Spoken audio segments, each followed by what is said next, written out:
Hello everyone, আসসালামু আলাইকুম। সকলকে all job news and education চ্যানেলে স্বাগত জানাই। চলে আসলাম নতুন একটি ভিডিও নিয়ে। ভিডিও শুরুর প্রথমে বলে রাখি, যারা আমার চ্যানেলে নতুন দয়া করে আমার চ্যানেলটি সাবস্ক্রাইব করে দিতে ভুলবেন না।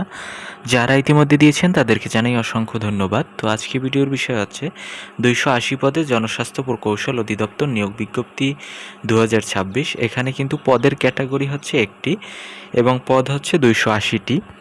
তো এটা কিন্তু রিসার্কুলার। তো এখানে বলা হয়েছে জেলা হচ্ছে সকল জেলার প্রার্থীরাই আবেদন করতে পারবেন এবং বেতন গ্রেড বলা হয়েছে 20 গ্রেডের এবং হচ্ছে আবেদন ফি হচ্ছে মাত্র 56 টাকা এবং হচ্ছে আবেদন শুরু হবে 10 জুন 2026 তারিখ সকাল 10টায় এবং আবেদন শেষ হবে 8 জুলাই 2026 তারিখ বিকাল 8টা পর্যন্ত বিকাল 5টা পর্যন্ত আবেদন চলমান থাকবে।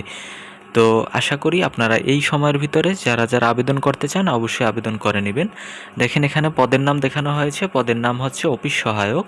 অফিস সহায়ক এটা হচ্ছে 20 গ্রেডের চাকুরি এবং পদের সংখ্যা বলা হয়েছে 280টি এবং বেতন স্কেল হবে আপনার 8,250 টাকা থেকে শুরু হয় 20 গ্রেডের চাকুরির বেতন। তো যারা যারা আপনাদের এই যোগ্যতা অনুসারে আবেদন করতে পারেন, অষ্টম শ্রেণী পাশই আপনি আবেদন করতে পারবেন।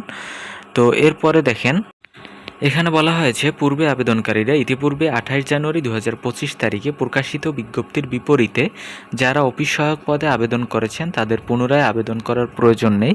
আমি শুরুতেই বলেছি এটি হচ্ছে রিসার্কুলার এবং বিভাগীয় প্রার্থীর ক্ষেত্রে সরকারি, আধা সরকারি ও স্বায়ত্তশাসিত প্রতিষ্ঠানে চাকুরিরত প্রার্থীদের অবশ্যই যথাযথ কর্তৃপক্ষের অনুমতিক্রমে আবেদন করতে হবে এবং মৌখিক পরীক্ষার সময় অনুমতির কপি প্রদর্শন করতে হবে।